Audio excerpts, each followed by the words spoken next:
Welcome to Target Market Insights, the multifamily and marketing podcast. Each week, John Kasman interviews multifamily and marketing experts to teach you how to find the best places to invest, attract investors, and grow your portfolio.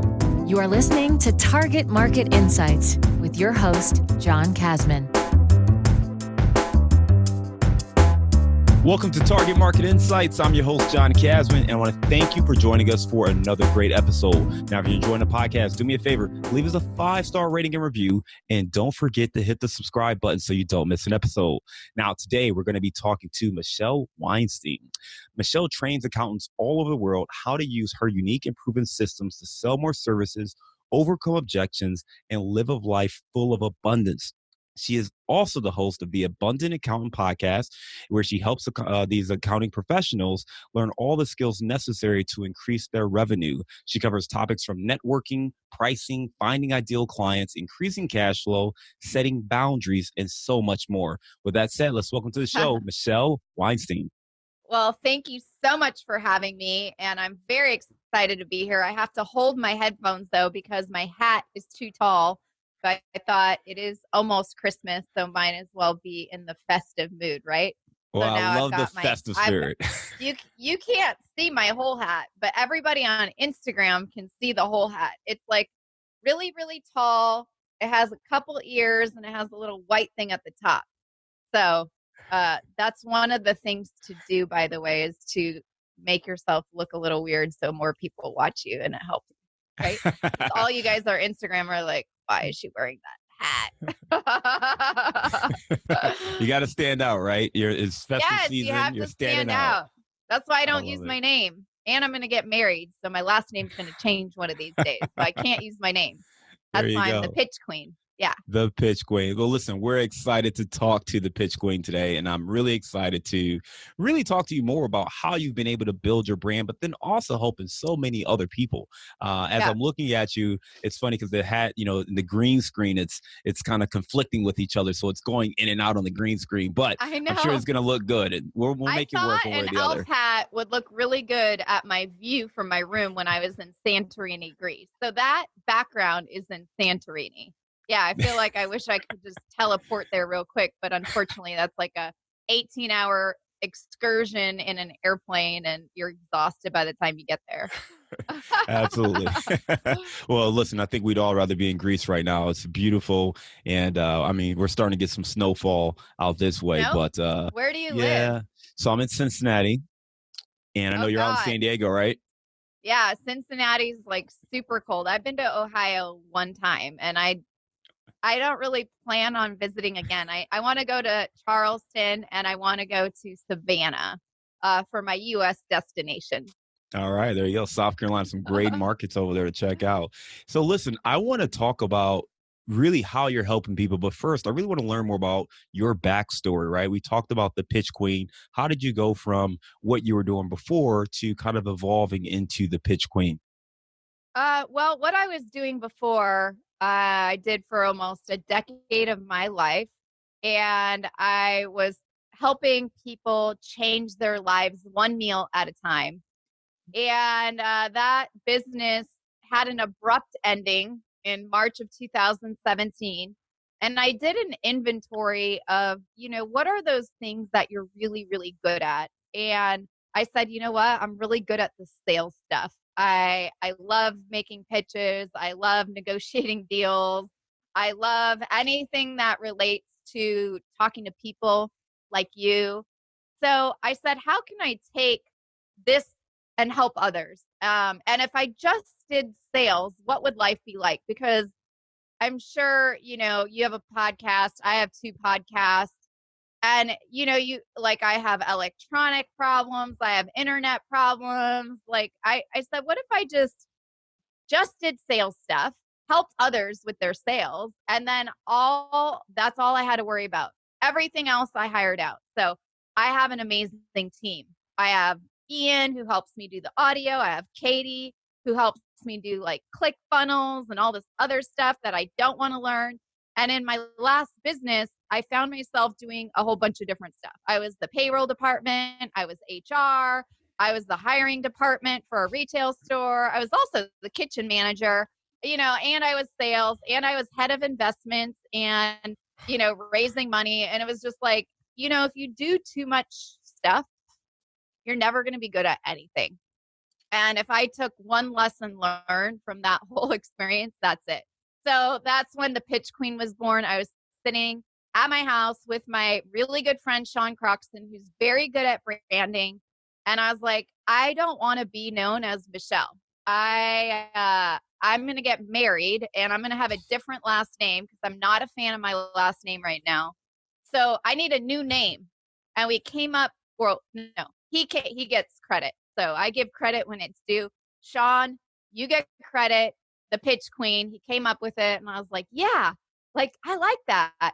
And then I went on Instagram and Twitter and, GoDaddy for the website, and they were all available. And so I bought them all that night. And that's like really when the Pitch Queen was born. And, it's not always about like the Pitch Queen. It should be really like the Serving Queen, because pitching is really just serving people. Selling is serving people, but it goes really good. And I have this really massive obsession with, like I said, finding deals and points. Like, the points guy, I want to be the points queen one day. So in my next lifetime, I'm going to be the points queen too. So I'm going to teach people how to leverage their credit cards. I have a degree in finance and I love numbers, but I'm focusing on the sales stuff, because if you can increase your sales or negotiate a better salary at your job or negotiate better rates for whatever you do in life, it solves all of your problems. And I was reading this article the other day that this guy wrote. It was actually really, really good. And this is how the Pitch Queen was born, because I started doing sales calls for friends and my friend's company, and I ended up talking to a lot of accountants. So now I work with accountants because of that. And I started selling a very expensive program. And I went with the most expensive thing to work with the least amount of people. With my last business, it was more of a commodity product. It was food. It was healthy food. Granted, we were a little bit more expensive, but at the end of the day, if you're hungry, you might go to In-N-Out and you might not eat my healthy Fitzy meals, right? So it was very different. And if you look at what happened with the Cybertruck and Elon Musk last week, and what Tesla has done as a brand, they put out a very expensive car that not many people could afford, which ended up funding everything to then have, a cheaper car, right? The Model 3. And now they're going to have a cheaper truck. So in my world of sales, I focus on the high ticket offers, the expensive stuff. So you don't have to work with a lot of people. And because money solves all the problems, like I have an amazing team and I can rely on them. And I was like, oh my God, I did what Elon did. Good job, Michelle. And I'm a big fan. I got a Tesla like 2 weeks ago. So I'm super excited. I love driving. I hated driving before, but now I love driving. And autopilot is the bomb. It drives me places. It's so cool. So I think I answered your question. You did. And the crazy thing is I was listening to an episode you did maybe 2 years ago, and you were talking about a Tesla at that point. You talked about going into a coffee shop.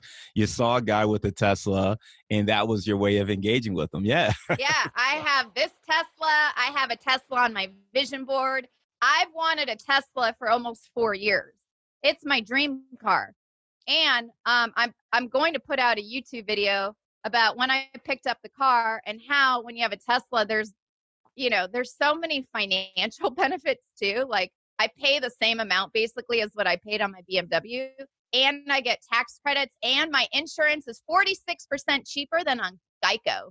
So for all Tesla owners, you guys are going to get an insight into the best insurance. Just get it through Tesla. It's only offered in California right now, but soon it'll be in more places. But yeah, I did a whole on spreadsheet analysis, and I made sure I got a car with unlimited free supercharging. So I don't have to waste, I don't waste time, but I do spend a lot of time at the chargers, and now I spend you can be more efficient with your time. Having a Tesla, you have to become really efficient. I thought I was efficient, but you have to become super efficient, because if you run out of battery, it's not like you can just go fill up with a little gas can, So it's kind of like you're driving around a big iPhone and you're like, shit, I can't have it get to the red. I better get to a charger. And now I schedule one call per week in my car because 1 hour sales call equals 1 hour charging. I get my 330 miles in an hour and I'm good to go. But, I don't have to pay for that anymore. My gas is included with my car or my electricity. So I love it. I love it. Well, and being efficient and having that, especially taking advantage of the tax credits and everything else is very smart. You hit on a couple things I want to come back to. okay. One, in your story, you talked about kind of being in the food service, really serving people one meal at a time, transitioning into more of an entrepreneur where you had kind of individual clients and focusing on the high ticket price points, Right. really that Tesla model that you were doing. Why did you decide to do that versus, say, coming up with a product that could be easily marketed to the masses? Yeah, it's a really interesting question because I didn't really think too much into it. It was just something that I did.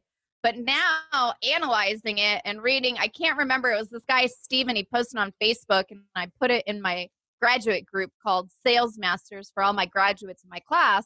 I was like, you guys, like, this is like the model we're doing is the Tesla model. You put out the most expensive, not the most expensive, but a high offer, a product of significant value where not many people can make it happen or buy it or have their hands on it, which then also increases the demand, right? Because the more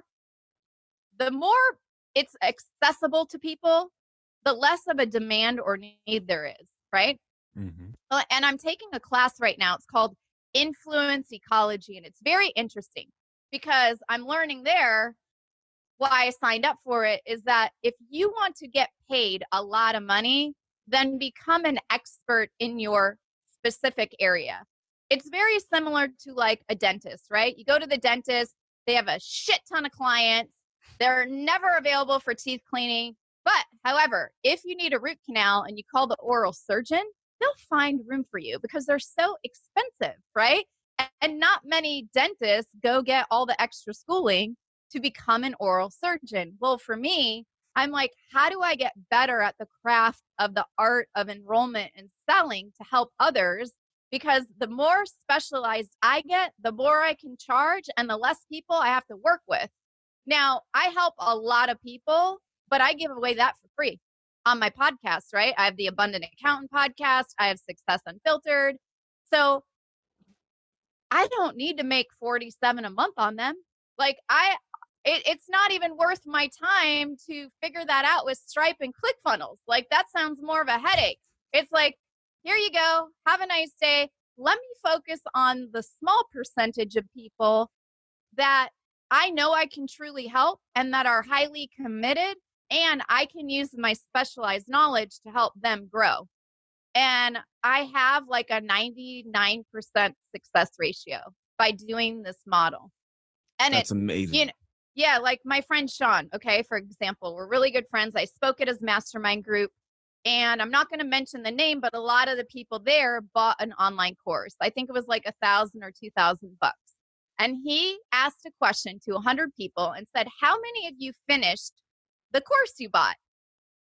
Like 2 hands went up in the air because most people, like if it's of low value, there's not a lot of commitment attached to it. There's not a lot of, right? Like for this class I'm taking at Influence Ecology, like I paid a shit ton of money for it. So guess what? I got a study group. I'm on their webinars every other week. Like I am going to get everything out of this that I paid because the value of what I paid was so much higher. So these people that bought a Tesla, right? Like whoever bought a Model S back in 2012, they funded everybody else who has the Model 3, right? But the Model 3 is great because they need a car for more of the masses. Well, for me, my mass audience is getting Success Unfiltered and they're getting the Abundant Accountant podcast and they get my blogs if they want. Like, I've got a lot of stuff for the mass audience if they choose to, you know, be a part of it.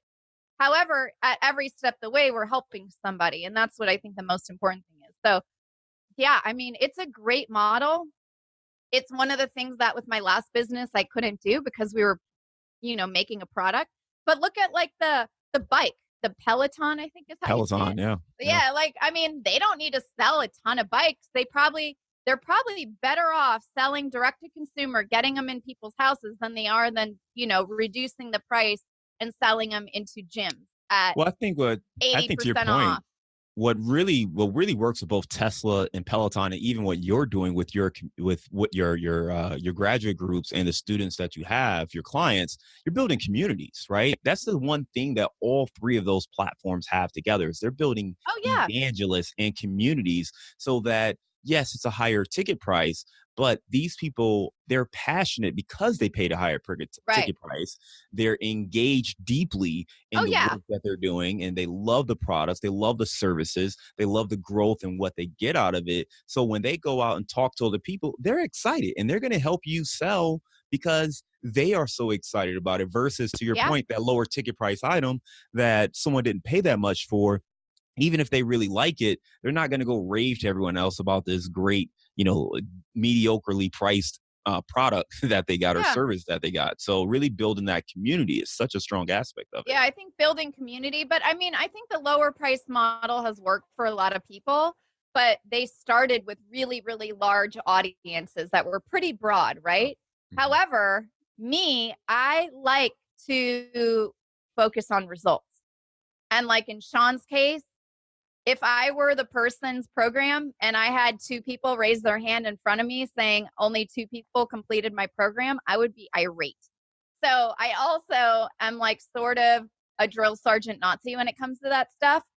And I've had two people not complete my program, and I'm super hands on, accountability is like really high, and I've been pissed. Like those two people made me really mad.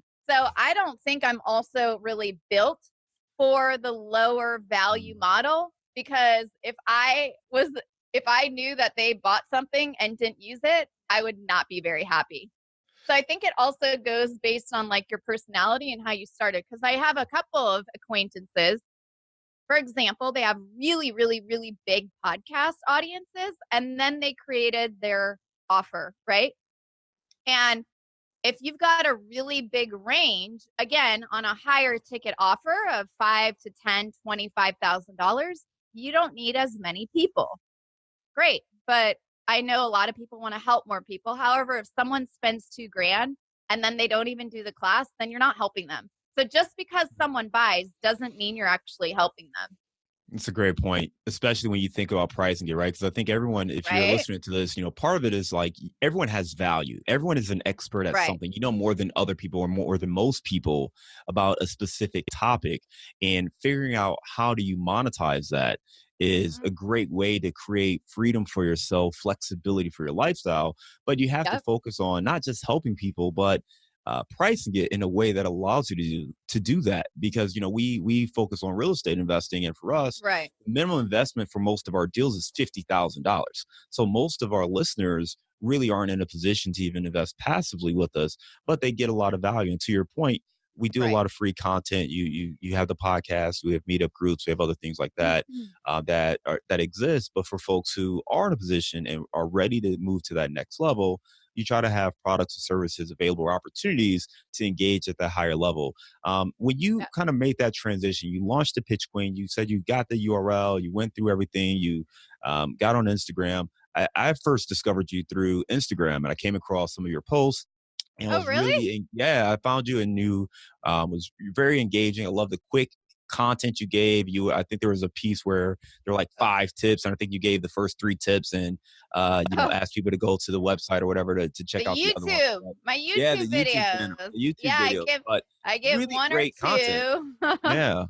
Well, yeah, and that's like the free stuff, right? It's like I try to do it so at least you can get help. I mean, I've got a few fans, like some serious ones, and I know it's helping them and they tell me it is, but I know that I'm not going to ever work with them probably in my small groups. Like, it's just not going to happen in this lifetime of mine. But I want to be of service to many people. And I also believe that any of the free content you provide, make sure it's stuff that you would consume. Like, you would actually listen to it, right? It's not like some bogus stuff that you're just wasting time. And I think that's really important because I think a lot of people, there's just too much stuff and you've got to make it valuable. Even, like, I mean, I pay someone to do the YouTube videos and I pay someone to do all this podcast stuff. And it's not like I make money on it, right? Like, that's just the free stuff. And then that's how you and I met. And then listening to this, I'm going to help somebody because I know you're going to jack up your prices like 5 times after you listen to this. And you're going to focus because I bet you rather work with 10 people than 100 people. And I bet you rather have 100 hands go or 10 hands go up, right? Than 1 hand go up, that they've completed your work and that they actually made progress in their business or whatever it is. And like with my accountant, I mean, I have one guy, I got to call him after this, actually, David. It's amazing what he did. I mean, he didn't have money to even pay me for my class. And I said, look, if everything you're telling me is true, I am 1,000,000% confident that you're going to get this money back plus a whole bunch of other money back. And I mean, I don't know what he's done, $50,000, $100,000 in extra additional revenue in maybe just 2 months. Like, it's like those kinds of results. And that stuff just, I don't know. That's what I get up every day. That's why I go to the gym. I stay healthy so I can make sure I show up for them and they get those results, because if he's doing that means he's helping more clients. And guess what? I have all the smartest CPAs in the USA. So if you pay a lot of money in tax, you can be like Warren Buffett and a few others that don't pay any tax because they know all the tricks. Because there's a lot of tricks, but you have to pay to get knowledge to those tricks, right? So I rather pay them a bunch of money than pay it to Uncle Sam. Well, it's funny because I was just talking to an investor today, and CPAs is always the one thing that people are looking for, because there's general CPAs and then there's real estate CPAs who understand the tax code and all of the different, strategies that you can use, cost segregation, bonus depreciation, all stuff that you can use to really reduce your tax liability. And I tell anyone who is either a passive investor, so if you're a business owner, you're an entrepreneur, if you get K1 distributions, you should be thinking about real estate investing, especially larger apartment buildings, because there are tax benefits that will allow you to take paper losses. So these are the kind of strategies that I'm sure your CPAs and your students understand and know. I would love to learn a little bit more about kind of where you help these. I know you're focusing more on the sales perspective with your programs, but I'd love to hear a little bit more about kind of some of the techniques and strategies, just high level, as far as some of the things that you're helping these individuals get better at. We're going to be here for like a few hours. So that's a loaded question. Can we get a little bit more specific? Absolutely. You gave me the example of, I believe his name was David. You said David. He was able Okay, to let's use jump David. up 50 to 100,000. What are some of the types of strategies that he was able to implement to jump up that higher? Okay, well, one of the first things that David did, because he had a big challenge with it, which most accountants do, and most of you have the same challenge, is you all talk too much. Okay, so if you learn one thing today, is that if you actually become a really good listener and you take really good notes when you're talking to clients, investors, buyers, if you're pitching into retail, it doesn't matter who you're talking to. If you just shut up and just start listening, you're going to notice your sales just start to change. And you're going to be like, whoa, what's going on? I can't believe it. And yeah, I would say everybody wants, it's so funny, especially with my accountants. I've got like 10 of them going through my head right now. They feel like they have to talk a lot and talk about the strategies and how smart they are and all this stuff. And, the, whatever you were saying, the captive insurance and the tax plan and all this stuff. And actually that stuff makes me go to sleep. However, if you actually just listen to what I was talking about and didn't talk about all that other stuff, then that is when you start to see an increase in sales. When you say, you know what, Michelle, I can help you with that. Yeah, you said you wanted to buy an apartment complex. No problem. By when do you want to buy that apartment complex? And if you just start talking to me about the stuff that I'm talking about and not about the stuff that you think you want to talk about, that's what will really shift. And with David, that's like one of the biggest things.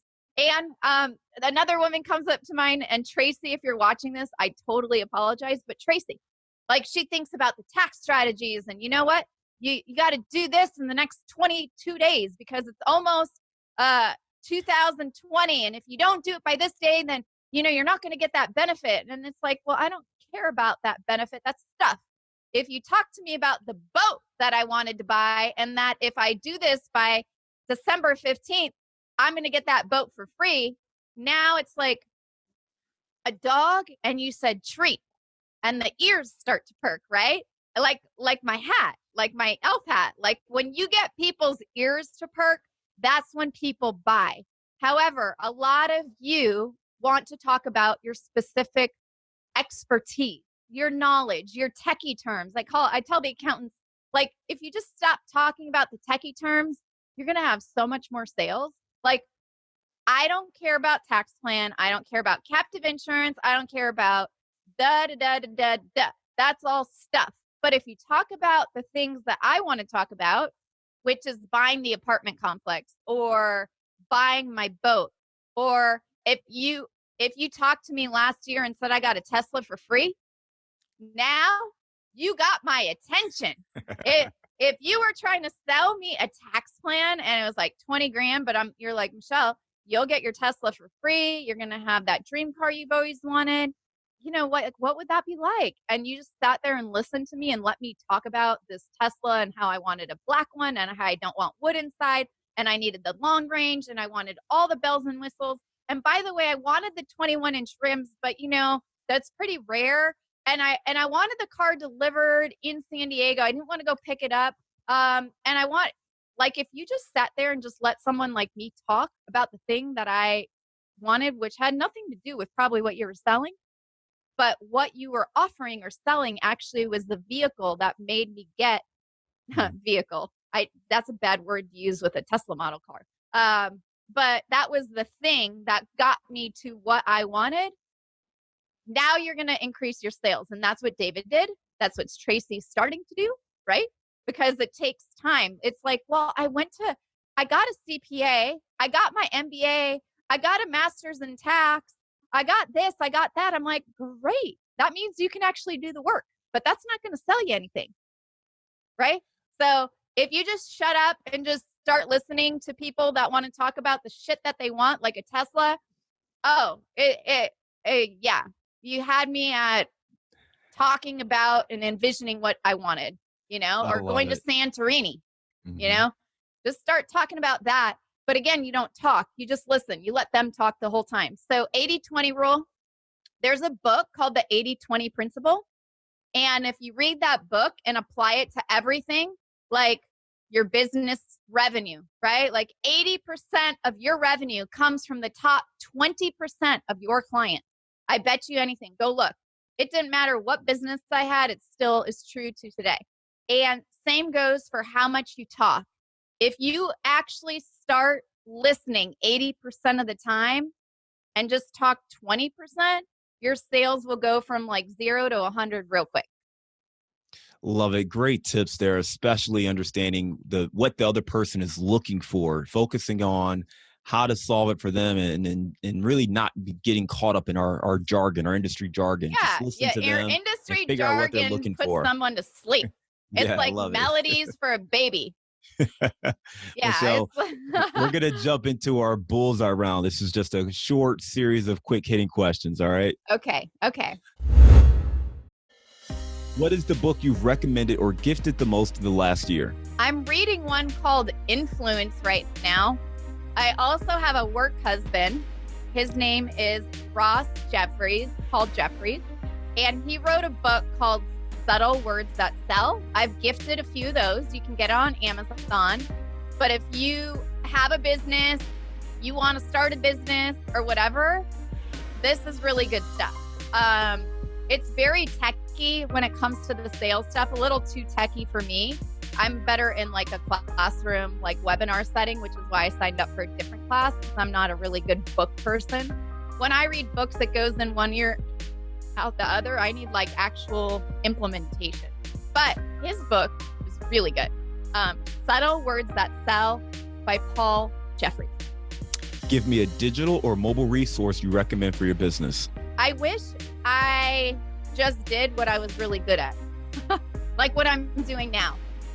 So if you're doing so many things and you feel like you're just treading above water, like I used to be a lifeguard when I was younger, and you had to tread water for 2 to 3 minutes. That's what I felt like in my last business. And it's almost like you're drowning, but you can like keep your head above water. If that's how you feel, I would figure out what you're really good at, what makes you the happiest every single day, and just focus on that and get rid of everything else and hire it out. Even if you can't afford it right now, take the risk, because I couldn't afford it when I started the Pitch Queen either. I mean, I had a full-on team like starting in the beginning, and I was like, all right, here I go, right? But if you're an entrepreneur, then you're taking chances every single day. And if you don't take a chance on yourself, then who's going to take a chance on you, right? And it's very similar to like the people that invest in me. If you're not going to invest in yourself at a high level, why would a client invest in you at a high level? So I just say, figure that one thing out that you're good. Isn't there a book called The One Thing some guy wrote? The One Thing, I heard Gary Keller, yeah. Jay Papasan. Yeah, read that book, because I did it without reading that book, but I did it through putting myself through an MBA program that cost me a couple $1 million. So I like to share this because for a decade of my life, I struggled, I was treading water, and I lost a shit ton of money. So now that's not the case. And I wish I would have known that. I wish that Fitzy Foods was like only for the filthy rich, or I wish it was for only people that were eating a paleo diet and like we stuck to our guns and we didn't deviate from that, because that's when you really, and I know you've heard it all a lot, you got to niche, you got to do that, but it's actually really true. And you make way more money that way, and you're able to show up to those clients in the most powerful way, especially if you work out and take care of yourself and your tanks are full, because then that's how you can service them the best. And I wish I would have known that, because these last couple of years have actually been fun. So we've talked a little bit about food, and I have to ask, you're in sunny San Diego. Give me the best place to grab a bite in your city. There's so many. Like, I have no idea. I make the best tacos. That's the only thing I make. So let's go with Mexican. There's a local restaurant called Puesto. I love Puesto. So they have street tacos, the best margaritas, and amazing guacamole. Love it. Presto, you said? Puesto. Puesto. Puesto. Got it. All right, Puesto. We'll have to look that up next time we're in San Diego.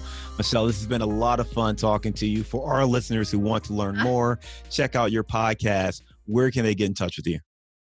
You can get in touch with me at sellwithoutsleaze.com. Put your email in, you'll get on my email list, and I will teach you how to sell without the sleaze, without being pushy, and how you can increase your revenue. Again, sellwithoutsleaze.com. If you spell it wrong, guess what? I got that URL too. So it'll take you to the same spot. A lot of people like myself don't know how to spell sleaze. So sellwithoutsleaze.com. And you also have the Abundant Accountant podcast and Unfiltered Success, right?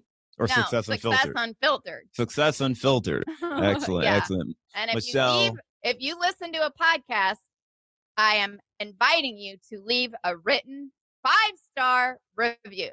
That's the only request I have. There you go. Well, please do that. Leave the 5-star review. Michelle, a lot of fun talking to you. Yes, that was Love fun. the information and the tips you gave, and we hope you have a great day. Thank you again for coming on Target Market Insights.